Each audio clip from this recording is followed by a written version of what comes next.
अस्सलाम वालेकुम। थोड़ा पढ़ लो में खुश आमदीद। ENG 501 का lesson number 28, history of English from 1650 to 1800 part 3। Topic number 136, the 18th century grammarian. अच्छा जी, अब डिक्शनरी के बाद, अकेडमी के बाद, अब इनके अंदर ये आ गया कि ग्रामर भी कोई चीज़ है, हमें अपने ग्रामर की तरफ भी ध्यान देना चाहिए। तो इस मामले में MCQs के हवाले से देख लें कि बेन जॉनसन एंड मिल्टन ने एक बुक पब्लिश कराई ग्रामर पे, ठीक है।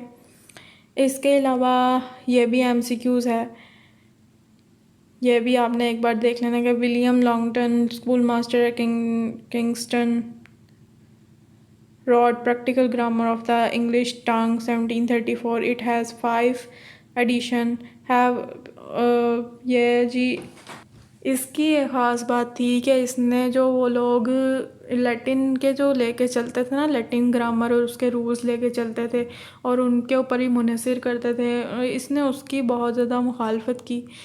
इसने तो ये तक कोशिश कर डाली कि ये जो नाउन, एडजेक्टिव और ये वर्ब है ना, इसने इनका नाम हटा के नेम्स, क्वालिटीज़ और अफर्मेशंस इस तरह के नाम रखने की भी कोशिश की कि उसको लैटिन को छोड़ दो, अपनी लैंग्वेज पे ध्यान दो, अपनी लैंग्वेज का एक अलग से मॉडल बनाओ।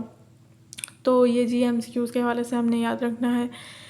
बकाया इस पूरे टॉपिक में यही है कि जी ग्रामर की तरफ से भी अब ध्यान देने लग गए, ठीक। Topic number 137, confusion and issue related to division in stages. अच्छा जी, अब 18th सेंचुरी में ग्रामेरियन क्या फॉलो करते थे? A prescriptive tradition of grammar not considering the usage.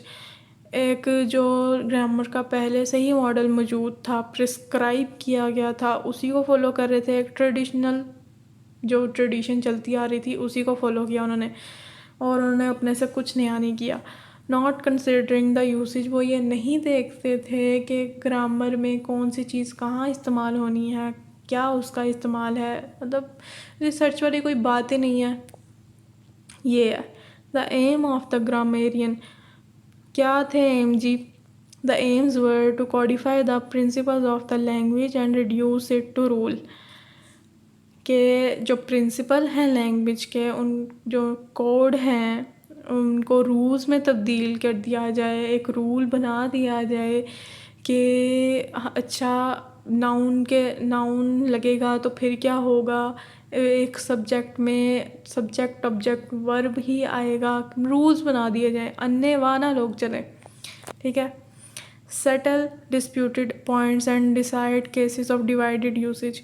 जो जिन मामलों में या लैंग्वेज में झगड़ा है उन्हें सेटल किया जाए, और जिन चीज़ों का मल्टी यूज़ है, मतलब जो एक चीज़ एक से जगह ज़्यादा जगह पे यूज़ होती है, उस इस्तेमाल होती है, उसके उन केसेस के बारे में भी ध्यान दिया जाए, उनके भी कोई रूल्स बनाए जाएँ, उनके भी कोई ख़ास जगह बनाई जाए जहाँ पे उन्हें रख सकें। Point out common errors or what were supposed to be errors and thus correct and improve the language. Common errors को point out किया जाए, उन्हें solve किया जाए, language को improve किया जाए बेसिकली, ठीक। और इस टॉपिक में और कुछ भी नहीं है। The grammarians become law givers. ये MCQs के तौर पर आपने याद रखना कि उस दौर में ग्रामेरियंस जो थे वो लॉ गिवर्स बन गए थे। जो ग्रामेरियन था वो अपने मुताबिक एक रूल दे देता था, एक लॉ गिवर हो जाता था कि अच्छा इसका लैंग्वेज को ऐसे ही कर लें, अच्छा इसका लैंग्वेज को वैसे कर लें, और वो फैक्ट्स को नहीं देखते थे, वो मतलब कोई लॉजिक नहीं देखते थे, बस अपना एक रूल दे देते थे। ये उन्होंने इस टॉपिक में, इस पैराग्राफ में बताया है। वो उनका ये एम था कि दो चीज़ें हैं ना, एक चीज़ दो जगहों पे यूज़ हो रही है तो उन्होंने एक को लाजमी मतलब लैंग्वेज से निकाल देना है। उन्होंने ये नहीं करना कि उसको कहीं और इस्तेमाल कर लें या उसका कोई ख़ास रूल बना दें, उन्होंने उसको निकाल के ही बाहर कर देना है, ठीक है। उन्होंने कहना है एक चीज़ सही है तो दूसरी चीज़ लाजमी गलत होगी, ये उन्होंने बताया है इस टॉपिक में, ठीक। Topic number 138, the beginnings of prescriptive grammar. Prescriptive grammar की beginning. The prescriptive distinction between the two verbs lie and lay were first made in the second half of the 18th century. तालियां होनी चाहिए। Finally distinction पैदा हो गई prescriptive language में, prescriptive grammar में, लाए और ले के दरमियान।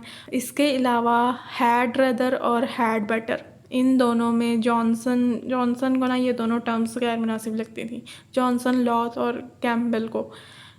ठीक, ये भी हमने MCQs के हवाले से याद रखना है। इसके अलावा ग्रामेरियंस को और किस में मसला था, उनको ये था कि देन के बाद प्रॉपर नाउन क्यों आ रहा है, प्रॉपर केस क्यों आ रहा है, प्रॉपर केस नहीं आना चाहिए उसके बाद। जैसे कि हमें मिसाल दी, he is taller than I और मी, तो उनको इसमें मसला था। बहरहाल एंड पे लॉथ व्यू को एक्सेप्ट किया गया और वो आज भी एक्सेप्टेड है, और उसको यही था कि नहीं, इसके बाद ये आना सही है, मुनासिब है, तो उसने इस रूल को रखा, he is older than she. ठीक, और इसके अलावा topic number 139, problem of prescriptive grammar. Problems क्या आती थी? प्रॉब्लम्स उनकी ये थी, जो वो ग्रामेरियन थे, उनकी ये जो थी वीकनेसेस थी, वो रिकग्नाइज़ नहीं कर पाए इम्पोर्टेंस ऑफ यूसेज को।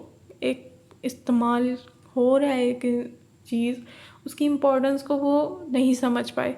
इसके अलावा वो ये नहीं समझ पाए, उन्होंने रूल्स पे रूल्स दिए गए, उन्होंने अपनी एक लॉ गिवर वो बन गए, उन्होंने अपनी एक रूल्स दे दिए कि नहीं यार, ये ऐसी चीज़ ऐसे ही इस्तेमाल होनी है, ये ऐसा ही लैंग्वेज को ऐसे ही लेके चलना है। उन्होंने ये नहीं समझा कि जब एक लैंग्वेज में चेंज आता है तो लैंग्वेज, वो चेंज इम्पल्सिव होता है, वो अनरीज़नेबल होता है। मतलब हर कोई रूल्स को फॉलो नहीं कर सकता कभी, ज़रूरी थोड़ी। अब इतने ब्रिटिश को स्टैंडर्डाइज इंग्लिश बोला जाता है, फिर भी उस ब्रिटिश इंग्लिश में भी स्लैंग इंग्लिश मौजूद है।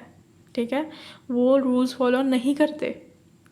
अभी भी बहुत कम ब्रिटिश लोग फुल ब्रिटिश इंग्लिश बोलते हैं, वरना वो लोग भी नहीं बोलते। तो वो कह रहे हैं कि जब ऐसा हो ही नहीं सकता कि हर चीज़ आप रूल के मुताबिक चलें और दूसरों की लैंग्वेज आप सुने ही ना, हालांकि वो भी लैंग्वेज बोल रहे हैं, चल रहा है, कम्युनिकेट कर रहे हैं। आप ये तो कह ही नहीं सकते कि उनकी लैंग्वेज नहीं है।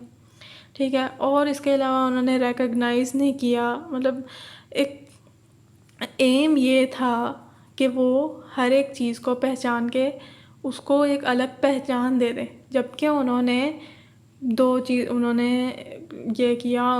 चीज़ें एक जैसी जानी, उन्होंने एक चीज़ को निकाल ही बाहर किया। ठीक है, ये था सीन हो गया। No recognition was shown for the legitimacy of divided usage, वही हो गया, मल्टी यूसेज का उन्होंने कॉन्सेप्ट ही ख़त्म कर दिया।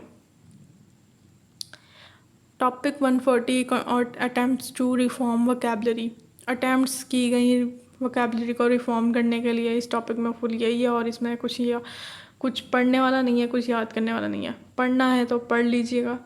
यही बताया है कि फ़लाँ ने कुछ के वोकैबलरी पे ये ऑब्जेक्ट कर दिया, फ़लाँ ने किसी की वोकैबलरी पे ये ऑब्जेक्ट कर दिया कि उसे ये वर्ड पसंद नहीं आया। जैसे कि यहाँ पे ये लैंसिलॉट टेम्पल है, ठीक है, उसको उन्होंने बताया कि ये वर्ड उसे पसंद नहीं आए।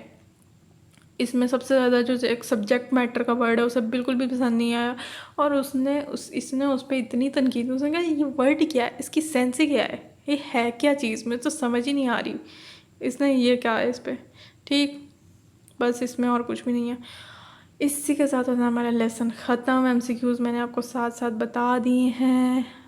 पेपर पॉइंट ऑफ व्यू से क्वेश्चन कौन कौन से करने वाले हैं, ये जी आपने 3 एम्स याद रखने हैं। द एम ऑफ ग्रामेरियंस, ठीक, और इसके अलावा इस पूरे चैप्टर में कुछ भी नहीं है।